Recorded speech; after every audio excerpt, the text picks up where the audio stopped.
drug that was marketed in the late 90s as a blockbuster drug, better than ibuprofen, as an anti-inflammatory. Drug company was Merck. And it was published in New England Journal of Medicine, #1 impact medical journal in the world. And what happened later on is that it became clear that Merck had hidden data showing that it was going to at least double your risk of a heart attack or stroke or death, and ultimately likely killed 60,000 Americans, right? It was pulled from the market, I think 2004. 2011, Merck were fined almost $1 billion for this. But what was most extraordinary is that in the litigation process, which we explained in the documentary involving Dr. John Abramson, a lecturer at Harvard, that it revealed that the chief scientist of Merck, when the drug was being rolled out, in internal emails said, "It's a shame about the cardiovascular risk of this drug, but the drug will do well and we will do well," right? In other words, I know it's probably going to kill people, but we're going to make a lot of money out of this. Now, this comes from the chief scientist of Merck at the time. Wow. Right? And this was just, we as human beings, we become acceptable collateral damage. Yeah. You know, this is not, and nothing has changed in the system, Gary, to stop these sorts of events happening again. And just to get to the diagnosis as well of just how these big corporations operate as entities, is that when the FDA became aware that there was a cardiovascular risk, they wrote to Merck and said, you need to put a black box warning on your packaging. Not only did Merck ignore that, they doubled down on their marketing. They purchased more reprints from the Journal of Medicine, right?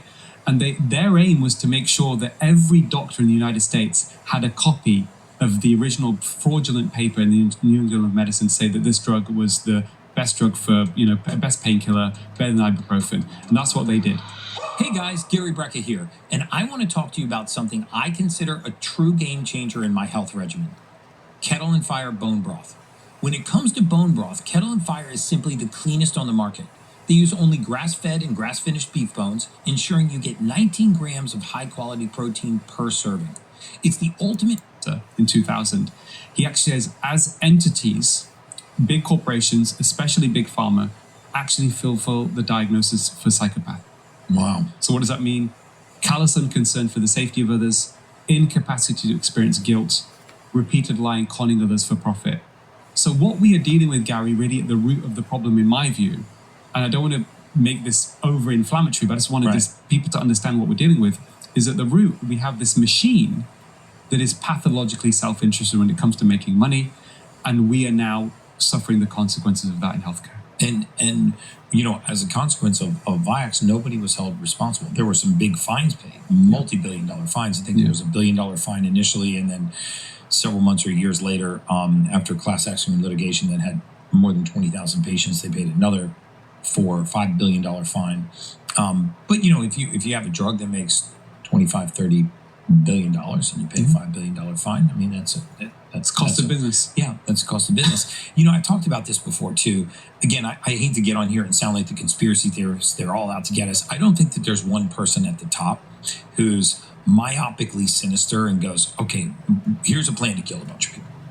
I think that the way that the system has developed, right? We've taken these baby steps. My father used to talk about this. He was a disciplinarian, a Navy captain, and it was very, very, very regimented. And,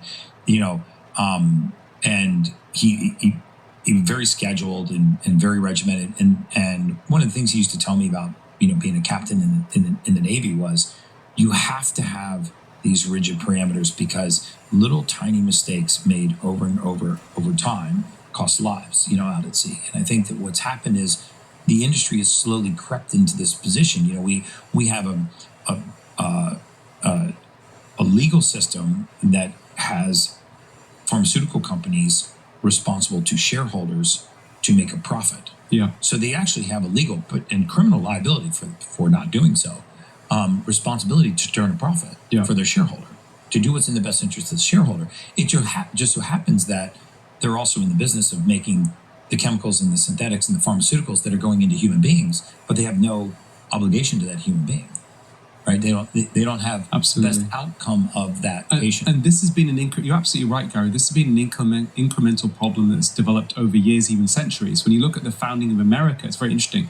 You could only form a business. Governments only allowed businesses to form if you produced a product that was beneficial for society. That was the primary motive. Wow. We've gone from that to profit making at any cost. You know, and very often guys like yourself, myself, we get accused of fear mongering, and I actually don't think it's fear mongering. I think it's hope mongering, because the fear should be that I need to rely on a chemical or a synthetic or a pharmaceutical so that I don't die. But the truth is, you can rely on lifestyle modifications, and there is hope for putting nutrients, vitamins, minerals, amino acids back into your body, living a healthy lifestyle, exercise. I mean, exercise across nearly every spectrum outperformed pharmaceutical intervention. Absolutely. SSRIs, which, by the way, was talked about in your documentary. I mean, I forget the woman's name who Kim Witzak. Yeah, and she lost her husband